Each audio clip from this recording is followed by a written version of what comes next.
আসসালামু আলাইকুম ওয়া রাহমাতুল্লাহি ওয়া বারাকাতুহু।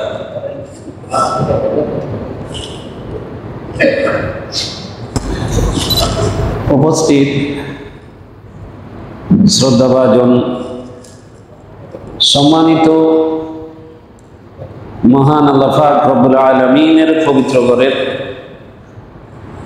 আল্লাহ পাক রব্বুল আলামিনের সম্মানিত মেহমানবৃন্দ, আসসালামু আলাইকুম ওয়া রাহমাতুল্লাহি ওয়া বারাকাতুহু।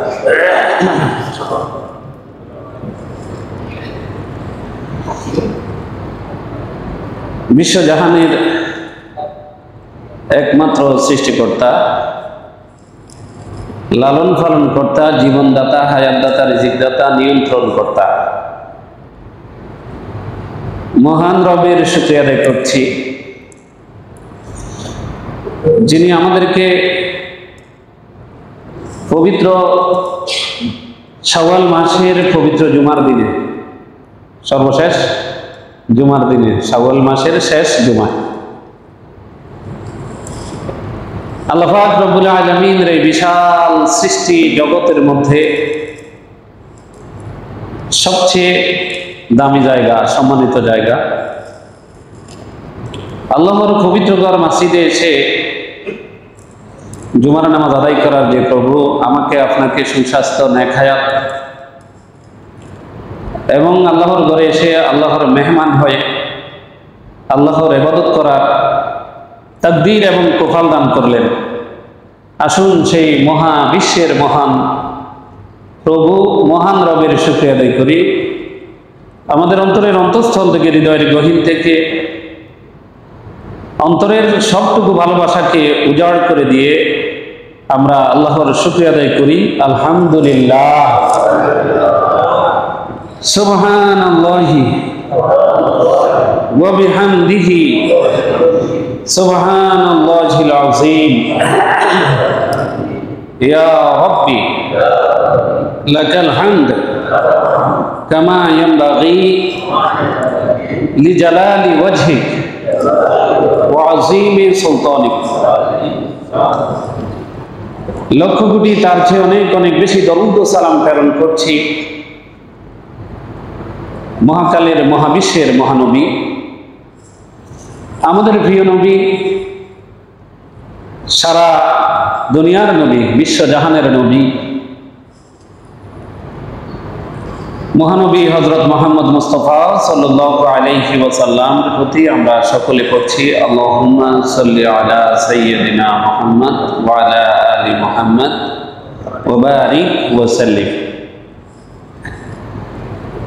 মুহতারাম নাযিরিন,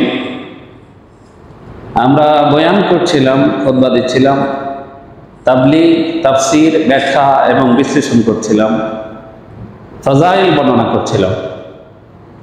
ইসলামের অন্যতম গুরুত্বপূর্ণ রোকন পবিত্র হজের উপর বিগত জুমার ধারাবাহিকতায় তারপর থেকে ইনশাল্লাহ আমরা আলোচনা করার জন্য চেষ্টা করব। প্রথমেই, যেহেতু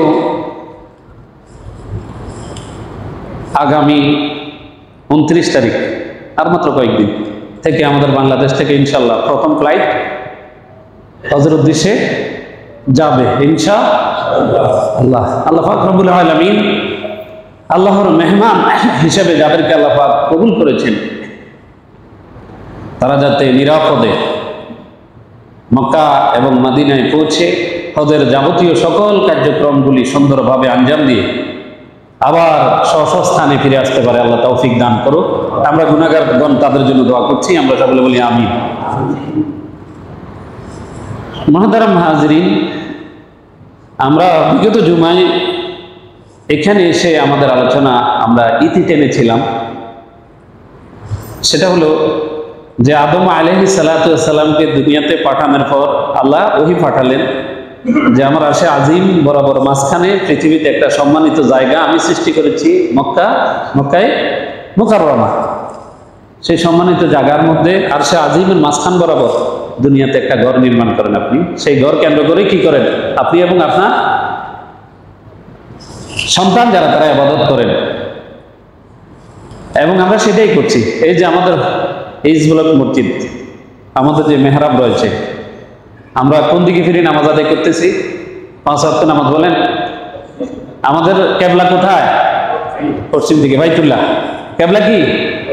ওই আদম আলাইহিস সালাম আল্লাহর দেওয়া সেই নির্দেশের পরিপ্রেক্ষিতে বাইতুল্লাহ নির্মাণ করছে, আর সারা বিশ্ব জাহানের মুসলমানগণ সেই বাইতুল্লাহকে কেন্দ্র করে কি করছে? ইবাদত করতেছে। যারা হজে যাওয়ার আল্লাহ তৌফিক দিয়ে দান করেছে তারা তো করতেছে, কিন্তু পৃথিবীর বিভিন্ন স্থানে থেকে আমরা বাইতুল্লাহকে কেন্দ্র করে নামাজ আদায় করতেছি, এরকম না? আমাদের নাকি আমাদের নাম পশ্চিম দিকে কেবলা, কিন্তু যারা বাইতুল্লাহর পশ্চিম পাশে আছে তাদের কেবলা কি পশ্চিম দিকে? তাদের তো পূর্ব দিকে। বাইতুল্লাহকে কেন্দ্র করেই তো কি ইবাদত করা হচ্ছে। এটা ছিল আমাদের গত সপ্তাহের খুতবা। মুহতারাম হাজিরিন, আমরা জানি যে এই যে ফরজ হজ, এই ফরজ হজের আল্লাহ পাক রব্বুল আলামিন যে হজ ফরজ করলেন, বিগত জুমা আমরা আলোচনা করেছিলাম। সেই হজের ফরজ কয়টি? 3টি। হজের ফরজ কয়টি? 3টি। প্রথম ফরজ যেটা, সেটা হলো কি? হজের নিয়তে ইহরাম বাঁধা। কিসের নিয়তে? হজের নিয়তে। এমনি যদি মনে করেন এইচ ব্লক মসজিদে আসার জন্য কে ইহরাম বাঁধি আসে, কথার কথা, এটা কি হজ? সেই হজ সেটা কি হবে? হজের নিয়তে কি করতে হবে? ইহরাম বাঁধতে হবে, হজের নিয়তে, সহি নিয়তে। আর এই হজ এমন এক ইবাদত যে আল্লাহ পাক রব্বুল আলামিন আল্লাহর খলিলের মাধ্যমে এই বাইতুল্লাহ শরীফ পুনর্নির্মাণ করে, আল্লাহর খলিল হযরত ইব্রাহিম আলাইহিস সালাতু ওয়াস সালামের মাধ্যমে আল্লাহ হজের ঘোষণাপত্র বিশ্ববাসীর নিকট আল্লাহ পাক রব্বুল আলামিন পৌঁছিয়ে দিলেন। সুবহানাল্লাহ। আল্লাহর খলিল হযরত ইব্রাহিম আলাইহিস সালাতু ওয়াস সালাম তিনি যখন আল্লাহর নির্দেশে বাইতুল্লাহ শরীফ নির্মাণ করলেন, উনি এবং ওনার স্নেহের সন্তান আমার আল্লাহ পাক রব্বুল আলামিন আল্লাহর খলিলকে ওহী পাঠালেন, হে আমার খলিল ইব্রাহিম, আপনি এই ঘরে হজ করার জন্য বিশ্ববাসীকে ঘোষণা করে দেন। আমরা সকলে বলি সুবহানাল্লাহ। আমরা সকলেই জানি সেই যুগে এরকম ইলেকট্রিক মাধ্যম ছিল না, যেটা আমরা আধুনিক যুগে ব্যবহার করছি। এই যে আমি মাইকের মাধ্যমে আলোচনা করছি, এখানে যদি 3500, 4000 অথবা 5000 মুসল্লিও হয়, সবাই কানে আওয়াজটা এবং সাউন্ডটা পৌঁছে যাবে। কিন্তু সেই যুগে কি এই জাতীয় ইলেকট্রিক মাধ্যম ছিল? এই জাতীয় মাইক্রোফোন ছিল, মাইক ছিল? আল্লাহর খলিল হযরত ইব্রাহিম আলাইহিস সালাতু ওয়াস সালাম বললেন, হে আমার রব, হে আমার মনিব,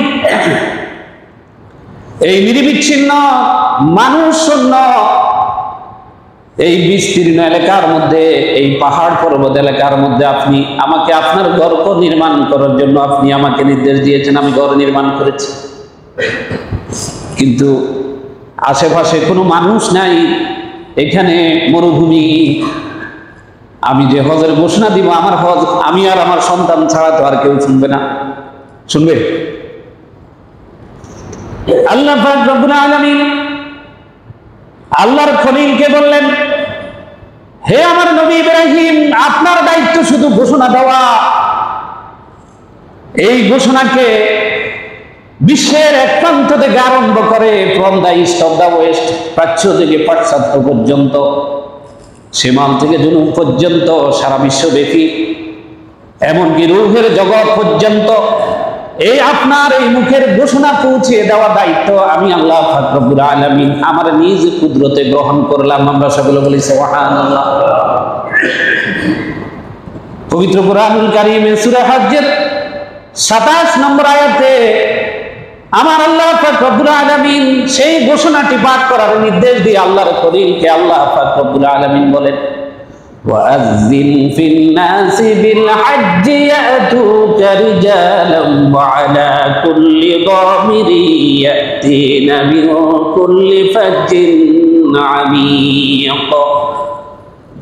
আমার আল্লাহ পাক রব্বুল আলামিন বলেন, আপনি এই ঘরে যারা যাতে আমার বান্দারা হজ করতে আসে, আপনার নিকট যাতে আসে, এই ঘরের নিকট যাতে আসে, আপনি ঘোষণা করে দিন, যাতে করে দূর দূরান্ত থেকে পায়ে হেঁটে অথবা উটের পিঠে আরোহণ করে, ওটকে ক্লান্ত শ্রান্ত করে তারা যাতে হজ করার জন্য এই ঘরের নিকট উপস্থিত হয়। আমরা সকলে বলি সুবহানাল্লাহ।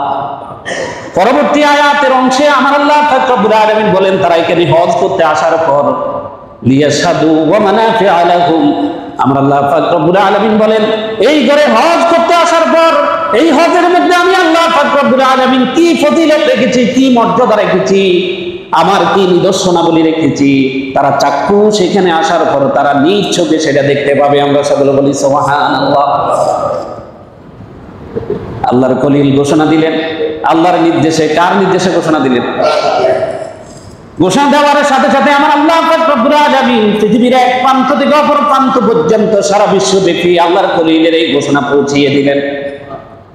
এমনকি রূহের জগতে পর্যন্ত আল্লাহ পাক রব্বুল আলামিন সেই ঘোষণা পৌঁছিয়ে দিলেন। সুবহানাল্লাহ। বিশ্বনন্দিত মুহাদ্দিস ফাযাইলে হজ কিতাবের মধ্যে এসেছে, আল্লাহ পাক রব্বুল আলামিন আল্লাহর খলিলকে ঘোষণা করার জন্য ঘোষণা দিলেন।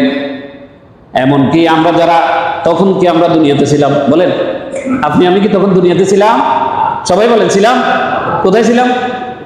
সবাই বলেন রূহের জগতে। আমার আপনার অস্তিত্ব এই পৃথিবীতে ছিল না।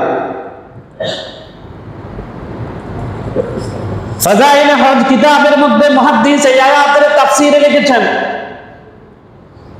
আমার আল্লাহ পাক রব্বুল আলামিন শুধু এই পৃথিবীতে পৌঁছিয়ে দেননি, বরং আলমে আরওয়াহ রূহের জগতে পর্যন্ত আমার আল্লাহ পাক রব্বুল আলামিন এই ঘোষণা পৌঁছিয়ে দিলেন। সেখানে আমরা যারা ছিলাম, ইব্রাহিম আলাইহিস সালাতু ওয়াস সালামের এই ঘোষণা পেয়ে আমরা যারা লাব্বাইক বলে দিয়েছিলাম, যারা একবার লাব্বাইক বলেছি, দুনিয়াতে আসার পর হাজার হাজার বছর, লক্ষ লক্ষ বছর পর দুনিয়াতে আসার পর আমরা যারা সেখানে একবার লাব্বাইক বলেছি, আল্লাহ পাক রব্বুল আলামিন দুনিয়াতে আসার পর আমাদেরকে একবার হজ করার তৌফিক দান করেছেন। সুবহানাল্লাহ।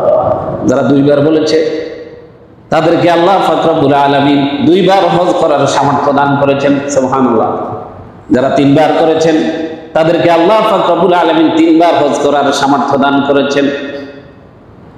ভারতীয় উপমহাদেশে সর্বপ্রথম হজের উপর পরিপূর্ণ লিখিত কিতাবের নাম হচ্ছে মুআল্লিমুল হুজ্জাজ। সেই মুআল্লিমুল হুজ্জাজ কিতাবের মধ্যে এসেছে, আমরা যে ইমামকে অনুসরণ করি, ইমাম আযম আবু হানিফা রাহমাতুল্লাহ আলাইহি, তিনি একবার নয়, দুইবার নয়, 55 বার হজ করেছেন। আমরা সকলে বলি সুবহানাল্লাহ।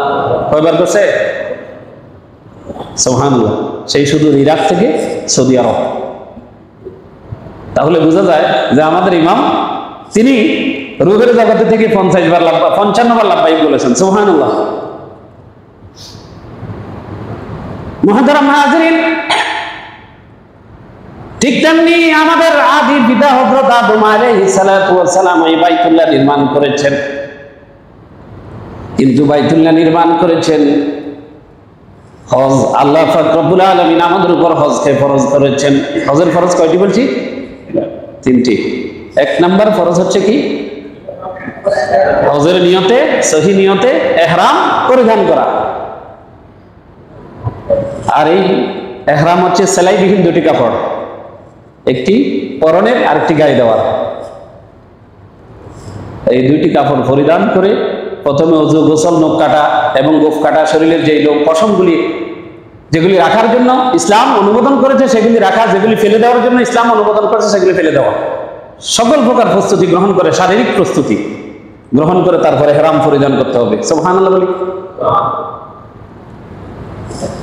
ইহরাম পরার পর মাথায় টুপি পরিধান করে 2 রাকাত নামাজ পড়তে হয়। কয় রাকাত? 2 রাকাত নামাজ।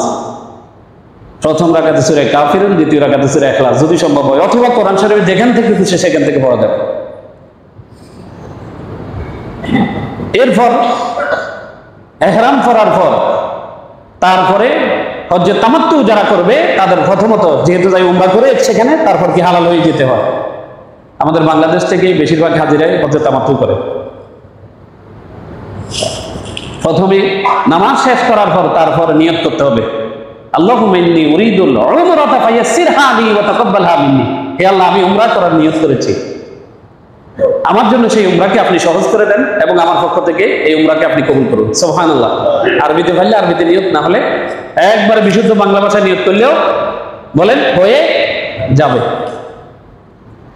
এরপর মাথায় যে টুপি খুললাম, টুপি নিয়ত করার আগে টুপিটা খুলে ফেললাম, কিন্তু নামাজ পড়তে আমি টুপি ব্যবহার করব। নামাজ করতে টুপি ইহরাম পরে যে নামাজ পড়বো, 2 রাকাত নামাজ, সেই নামাজ পড়ার সময় টুপি পরিধান, টুপি পরা থাকবে। এরপর নামাজ শেষ হবে, হজের নিয়ত, উমরার নিয়ত করার পূর্বে টুপি কি করতে হবে? খুলে ফেলতে হবে। তারপর 3 বার লাব্বাইক আল্লাহুম্মা লাব্বাইক, লাব্বাইক লা শারীকা লাক লাব্বাইক, ইন্নাল হামদা ওয়ান নি'মাতা লাকা ওয়াল মুলক লা শারীকা লাক।